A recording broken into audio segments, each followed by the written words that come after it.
What if I told you that a single year completely flipped the script for modern India?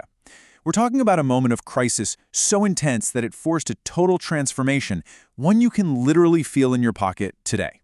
Let's get into it. You know the world of endless choice we have today? Streaming whatever you want, getting a cab in minutes, all those brands? Well, that all goes back to one single pivotal year. To really get how we got here, we have to rewind to a time when India looked completely different. So, before 1991, India was a very different world. Seriously, imagine just one TV channel run by the government, one main car brand, and getting a Maruti 800 was a big deal. And if you wanted a phone, you'd be on a waiting list for years just for a landline. So what on earth happened in 1991 that changed everything? Well, it all started with a massive crisis. Back in 1991, India was, and I'm not exaggerating here, on the very brink of an economic collapse. The country was basically running out of cash, and things were getting desperate really fast. This wasn't just some small bump in the road. It was a full-blown national emergency. Just look at that number, 15. That's how many days of foreign money India had left to pay for essential stuff like oil. Can you imagine that? The entire country was just 2 weeks away from grinding to a complete halt. That's how dire things had become. So what caused this mess? Well, it was a perfect storm of three huge problems. First, the government was spending way more money than it was earning. Second, there was a balance of payments crisis, which is just a fancy way of saying we didn't have enough dollars to pay our international bills. And third, inflation was through the roof, making everyday things unaffordable for everyone. And this is where the story gets really dramatic. To get an emergency loan, India had to do something that sounds like it's straight out of a movie. It had to use its gold reserves as a guarantee. A plane was secretly loaded with 47 tons of the country's gold and flown to England. This was the absolute rock bottom, the ultimate wake-up call that things had to change, and they had to change now. So, with its back against the wall, the government was forced to act. This led to a sweeping set of reforms we now know as LPG. Let's start with the first letter, L, which stands for Liberalisation. The easiest way to think about liberalization is this. The government basically unlocked a door that had been bolted shut for decades. See, before 1991, if you wanted to start or even grow a business, it was a nightmare. You needed government permission for almost everything.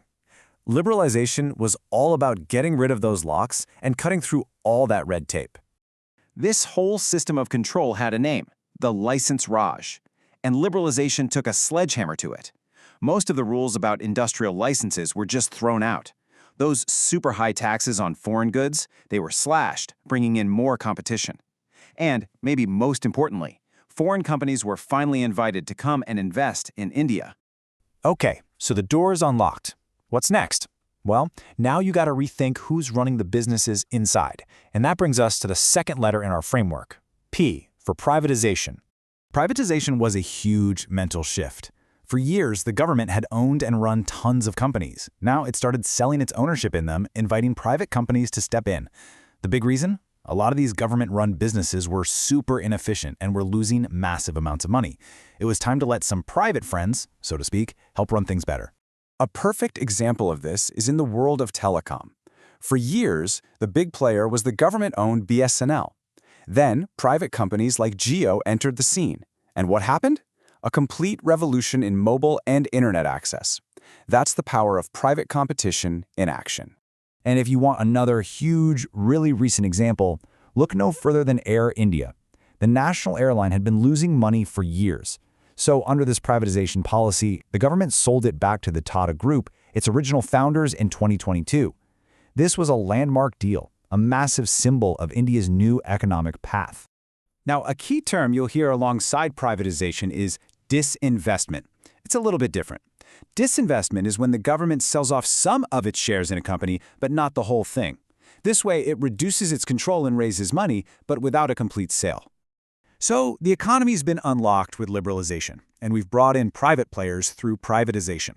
There was just one final, crucial piece to the puzzle, connecting India to the rest of the world. And that brings us to G for globalization.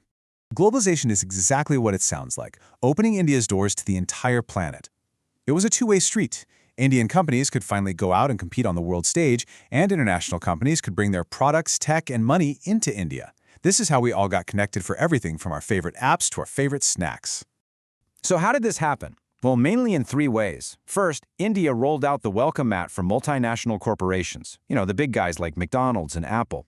Second, it joined the World Trade Organization to make global trade easier and more predictable. And third, all of this created the perfect storm for India to become a global IT powerhouse through outsourcing, creating giants like Infosys and TCS.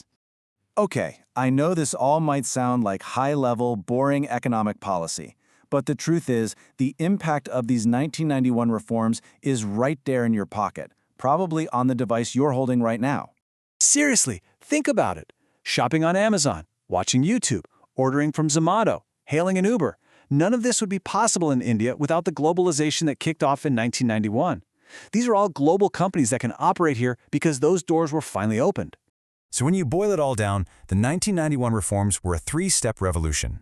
Liberalisation unlocked the cage that was the license Raj, privatization brought in much-needed competition and efficiency, and globalization connected India to the entire world, creating the incredible market of choice that we live in today. I mean, to go from the brink of bankruptcy to being one of the world's fastest-growing major economies, the journey has been absolutely incredible. And it leaves us with a really fascinating question to think about. More than 30 years later, when you look at the challenges and opportunities India faces today, what do you think is the next great 1991 moment for the country?